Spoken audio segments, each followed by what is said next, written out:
আসসালামু আলাইকুম। এখন আপনারা দেখবেন সংবাদ শিরোনাম।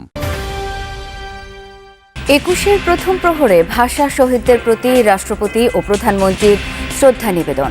স্মৃতির মিনারে ফুল দিয়ে কিছুক্ষণ নীরবে দাঁড়িয়ে থাকেন তারা। ভাষা শহীদদের প্রতি শ্রদ্ধা জানালেন প্রধানমন্ত্রী ও মন্ত্রিপরিষদ। বিএনপির পক্ষ থেকেও স্মৃতির বেদিতে দেয়া হয় ফুল। একুশকে মর্যাদাবান করার জন্য আরও বেশি চেষ্টা করেছি। আগামীতেও ইনশাআল্লাহ আমরা জাতির সমস্ত ইতিহাস, ঐতিহ্যকে, সংস্কৃতিকে ধারণ করে যথাযথ মর্যাদার সাথে সবকিছু আমরা পালন করব। আমরা এখন জনগণের স্বপ্নকে পূরণ করার কাজে আত্মনিয়োগ করব। ফুল দিয়ে শ্রদ্ধা জানালেন সংসদের বিরোধী দলীয় নেতা ও জামায়াতের আমির ডাক্তার শফিকুর রহমান। আজিমপুর শহীদদের কবরে দোয়া পাঠ। বিরোধী দলীয় নেতা হিসেবে এখানে আসতে হবে আমার সঙ্গীদেরকে নিয়ে, তাই আমি এসেছি। 47 থেকে 71-এও পাইনি, 72 থেকে 24 পর্যন্ত বা আজকের দিন পর্যন্ত এখনো নাগরিকদের জন্য অধরা রয়ে গেছে তাদের অধিকারগুলো। যথাযোগ্য মর্যাদায় সারা দেশে ভাষা শহীদদের শ্রদ্ধা জানাচ্ছেন সর্বস্তরের মানুষ। ২১-এর প্রথম প্রহরে শহীদ মিনারগুলোয় উপচে পড়া ভিড়।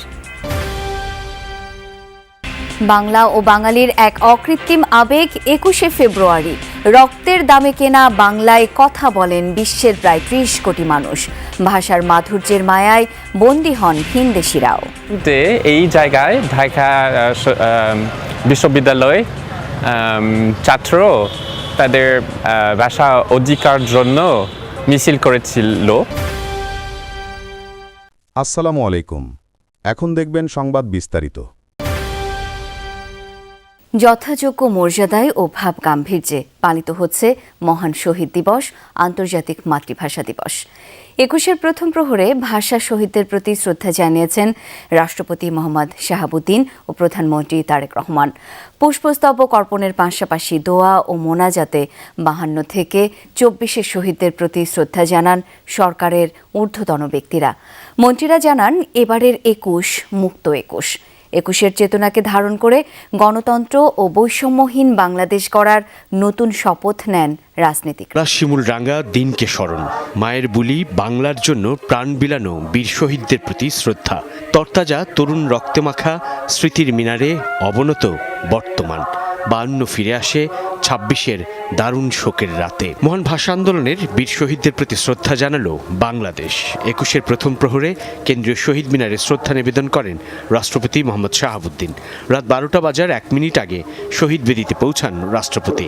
ফুল দিয়ে শ্রদ্ধা জানানোর পর কিছুক্ষণ নীরবে দাঁড়িয়ে থাকেন তিনি। এরপর শহীদ বেদিতে পুষ্পস্তবক অর্পণের মধ্য দিয়ে ভাষা শহীদদের প্রতি শ্রদ্ধা জানান প্রধানমন্ত্রী তারেক রহমান। কিছুক্ষণ নীরবে দাঁড়িয়ে শোকে স্মরণ করেন সেই বীর শহীদদের।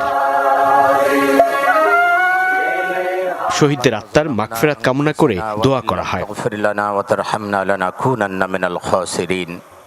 পরে মন্ত্রিপরিষদের সদস্যদের নিয়ে শ্রদ্ধা জানান প্রধানমন্ত্রী তারেক রহমান।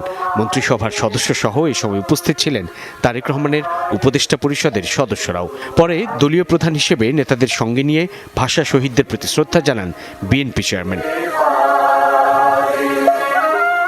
সবশেষে তারেক রহমান তাঁর স্ত্রী ডক্টর জোবাইদা রহমান ও মেয়ে ব্যারিস্টার জাইমা রহমানকে সঙ্গে নিয়ে শহীদ বেদিতে ফুল দিয়ে শ্রদ্ধা জানান। প্রধানমন্ত্রীর শ্রদ্ধা নিবেদন শেষে ৫২-এর অকুতভয় বীর শহীদদের প্রতি শ্রদ্ধা জানান ৩ বাহিনী প্রধান। পুষ্পস্তবক অর্পণ করেন ভাষা শহীদদের বেদিতে।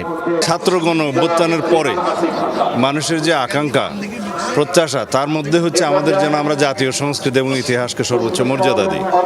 সেই হিসাবে আমরা এবারের ২১-কে মর্যাদাবান করার জন্য আরও বেশি চেষ্টা করেছি। আগামীতেও ইনশাআল্লাহ আমরা জাতির সমস্ত ইতিহাস, ঐতিহ্যকে, সংস্কৃতিকে ধারণ করে যথাযথ মর্যাদার সাথে সবকিছু আমরা পালন করব। সরকারের মন্ত্রীরা বলেন, ২১ বরাবরই প্রাসঙ্গিক এই বাংলাদেশে। স্বাধীনতার প্রেরণা, স্বাধীনতার যে আমাদেরকে প্রথমবারের মতো কেন্দ্রীয় শহীদ মিনারে ফুল দিয়ে ভাষা শহীদদের প্রতি শ্রদ্ধা জানালেন জামায়াত আমির ও সংসদে বিরোধী দলীয় নেতা ডাক্তার শফিকুর রহমান। উপস্থিত ছিলেন ১১ দলীয় জোটের সংসদ সদস্যরাও। এ সময় শহীদদের আত্মার মাগফিরাত কামনা করে দোয়া করা হয়। বিরোধী দলীয় নেতা জানান, রাষ্ট্রীয় আচারের অংশ হিসেবে শহীদদের প্রতি শ্রদ্ধা জানাতে শহীদ মিনারে গিয়েছেন তারা। পরে আজিমপুরে শহীদদের কবরে দোয়া মোনাজাত করেন জামায়াত আমির। জাতীয় সংসদের বিরোধী দলীয় নেতা জামায়াতে ইসলামীর আমির ডাক্তার শফিকুর রহমানের নেতৃত্বে শহীদ বেদিতে পুষ্পস্তবক অর্পণ করেন জাতীয় সংসদের বিরোধী দলের সংসদ সদস্যরা।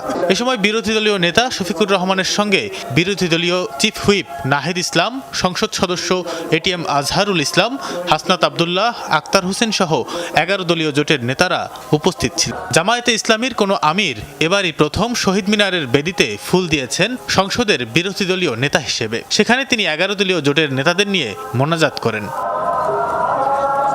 পরে জামায়াত আমির গণমাধ্যম কর্মীদের জানান, রাষ্ট্রীয় আচারের অংশ হিসেবে শ্রদ্ধা জানান। এবার রাষ্ট্রীয় আচার হিসাবে এটা আমার দায়িত্ব, বিরোধী দলীয় নেতা হিসেবে এখানে আসতে হবে আমার সঙ্গীদেরকে নিয়ে, তাই আমি এসেছি। শহীদ দিবস ও আন্তর্জাতিক মাতৃভাষা দিবসে প্রথম প্রহরে ভাষা শহীদদের প্রতি শ্রদ্ধা জানাতে কেন্দ্রীয় শহীদ মিনারে ঢল নামে সাধারণ মানুষের।